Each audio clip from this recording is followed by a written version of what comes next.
Hey, Josh Valentine here. Welcome to another episode of Social Confidence for Life. This is a show for you if you want to maximize your confidence in every area that matters most to you, such as your social life, your dating and romantic life, and your career life.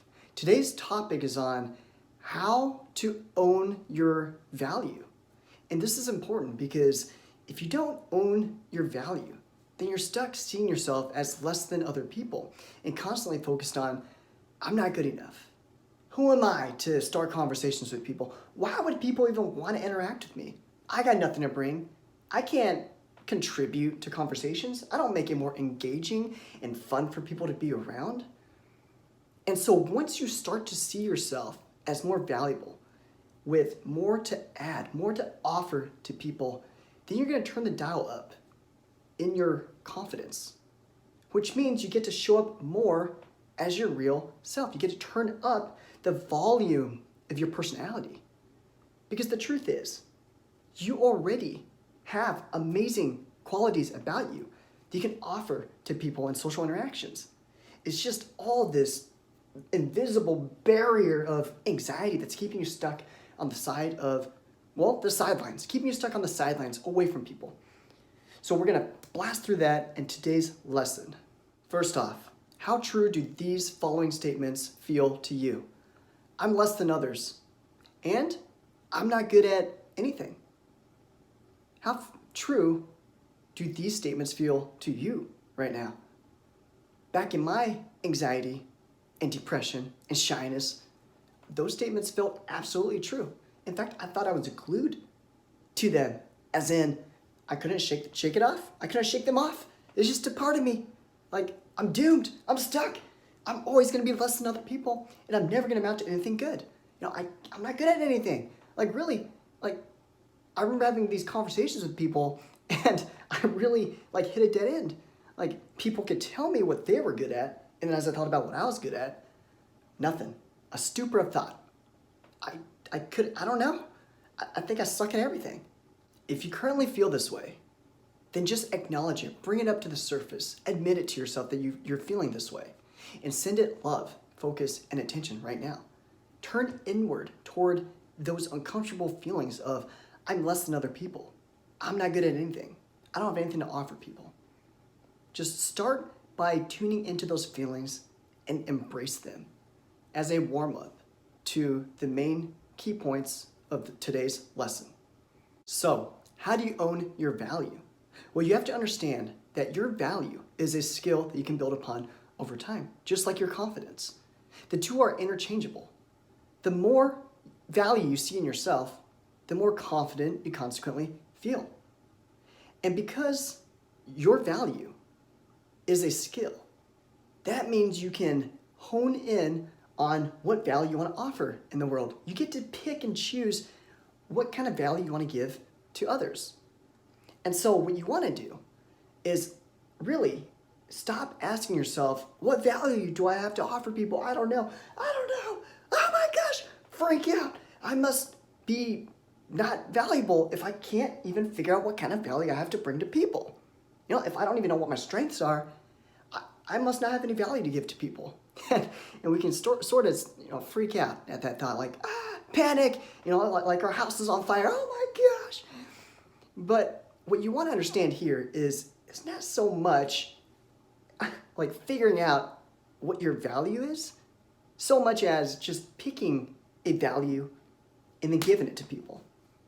For example, you can be funny and then give it to people. You can be caring and kind. Give that to people, offer that to people. You can do service, offer that to people. So pick and choose what value you want to give and then just do it. Build upon it, and you get better at it over time. So the first way to own your value is to identify 3 to 5 strengths that you want to own. Because here's the thing, owning your value is a matter of identifying values you want to display, you want to give to people, and then you own them. It's it's there. It's there for your claiming. All you gotta do is pick it up and then put it on yourself. Embody those values. It's there. You can go get it right now. So identify 3 to 5 strengths that you want to just make a part of your nature, who you are. That way you can own it in social interactions. So 3 to 5 strengths that you could own right now as examples could be: I am funny, I am smart, I am healthy and fit, I am empathic, and I am charismatic. Whatever it is, just claim it. Stop worrying about whether or not you're aware of whatever value you have. Just pick one and own it. You own it by building upon it, which we're going to get into next. So how do you own it? So after you identify the values, the strengths that you want to see as part of the value you have to offer to people, how do you really just own it though? Because it's one thing to be like, yeah, that sounds good. I want to be funny. I want to be smart. I want to be charismatic. I want to be charming. I want to be funny, empathic, kind, caring, loving, serving of others. Okay, great. I want those to be my value, but how do I actually become those values? How do I actually embody them and then offer it to people so I can uplift others in social interactions? Well, the first step is to memorize your 3 to 5 strengths. Repeat them over and over and over again until it's burned in your memory. Because if you want to really embody these strengths, then you want it to be something that you just apply subconsciously. Like you just add humor to people's lives subconsciously over time. And it's absolutely possible for you. It's all about reaffirming it over and over and over again until it becomes your nature. In addition to that, you want to accompany these strengths that you've memorized with a simple but powerful why. For example, why do you want to be funny? Why do you want to be humorous? Well, because it lightens people's day. It helps them to find a reason to smile and to laugh. It gives them positive emotions. And you want to be that person that can bring more fun, playfulness, and enjoyment into people's lives. So that could be your simple but powerful why. When we attach whys to the strengths that we want to embody, it gives us a stronger reason to embody them, to make it a part of our nature. So another example could be, why do you want to be healthy and fit? Well, simply said, you just feel better in your body. And when you're healthier, you're not as prone to sickness, which means you're going to have more strength to move around throughout the day to serve people. And why do you want to be empathic? Well, because frankly, the world could use more love and friendliness, like support and encouragement. People could use more of that in their lives so that whatever negative emotions they're dealing with, they can get through it faster. And why do you want to be smart? Well, when you're smarter, you can have more positive influence on your life because you can make more strategic decisions that bring more benefit to you and all those around you. Really simply said, it gives you more power to help people in the world, including yourself. So once you've memorized your strengths, you've attached a simple but powerful why to each of your strengths. That way, it just helps to fortify them more so that you're more likely to just embody those strengths and values. Now you want to state them boldly and confidently. Because at first, what's gonna break you, make or break you, in owning your values is that part of your brain, the critic, that's gonna say, not a chance, buddy, not a chance. Funny? The only thing funny here is that you think you can be funny. Smart? You got right, freaking stupid as far as I'm concerned. There's that part of us, that old part of us, our old identity, which up until now has been dictating how you feel about yourself, determining the value that you place on yourself, which up until now could have been very, very, very low. Like up until now, You could be having a very toxic relationship with yourself, telling yourself that you're less than others, you're not good enough, you're not good at anything. Why would other people want to be around your presence? You're only going to make things worse. So you want to break through that. You need to stand your ground.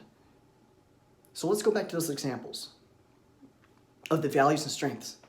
So this is the way it works. You want to say, I am funny. Just try it on. And if you hear yourself kind of like questioning it, then you know that your critic is trying to stop you from making that change. It's trying to hold on to that belief that you're not funny. So it might sound like, I am funny? And you can feel it in your mind as well as you say it. So if you feel any resistance, you want to stay in the game. Don't let it win. And so this is something that takes practice and takes time. So for now, just repeat these statements boldly. Whenever you have time, whenever you have downtime, just state them. You can say it out loud, and you can say it in your head. As you're driving to work, throughout the day, just repeat these over and over again, what your values are, until it just feels so true that it's just a part of you, and you just subconsciously act from those strengths and values. So let's give one more example. Let's do the example of, I am smart. Try it on. How does that feel? I am smart. I am smart. And if you feel yourself telling yourself, no, you're not. You're stupid. Tell me when you've ever been smart in your life. Stand your ground. Let that voice talk. Let it do whatever it wants. Don't fight it. Just let it be there. Don't give it attention, though. Because when you give it attention, then it wins. It gets stronger. Let it be there. Don't resist it. Because resisting it doesn't work. That's just negative energy. It really just needs your love. That's it. And you love it by letting it talk, letting it be there. And if you let it just talk, eventually it'll talk itself out and it'll go away. And then guess what? You win. You embody those values and strengths. And here's the thing. You're not less than anyone. And you're good at a lot of things. You just might not know it right now. Because there's that toxic relationship with yourself, of seeing yourself as not valuable. But remember, it's about choosing your strengths, choosing your values. What kind of person do you want to be? And then just make it a part of yourself. It's not so much what values do I have to offer to people. It's more, what value do you want to offer to people? Decide, choose, apply. That's really it. So you are good at a lot of things. Just a matter of choosing the things that you're good at and then displaying them in your life. All right, in review, we discussed the concept of your value is a skill. It's something that you can build upon over time. And then we talked about identifying 3 to 5 values or strengths that you want to embody.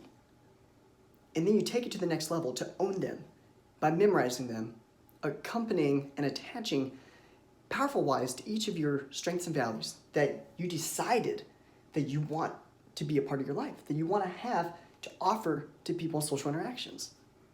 And then you take it one step farther by stating them boldly and confidently, and then really winning this tug of war with that part of you that wants to keep you inhibited, stuck on the sidelines, and not engaging in conversations.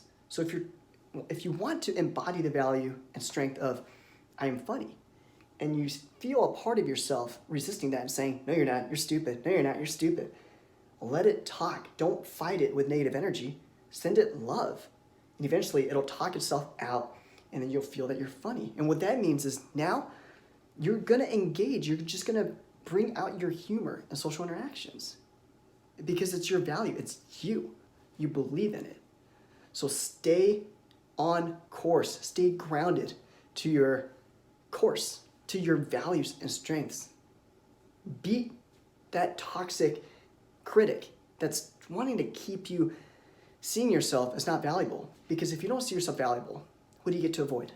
Well, you get to avoid social interactions. You get to avoid the discomfort of facing all your anxieties and social fears. But the truth is, the life of connection and engagement with people, forming friendships, relationships, it's in that cave that you most fear to enter. So for the sake of your confidence, for your life, so that you can just create the most fun life, the most positive life that you can, stay grounded to your strengths and values. Don't let the toxic part of your mind break you and stop you. So own your values. Excellent work today. Apply this in your life. And until we speak again, you were born to be real, not to be perfect. So go out there and be who you are. I'll talk to you soon.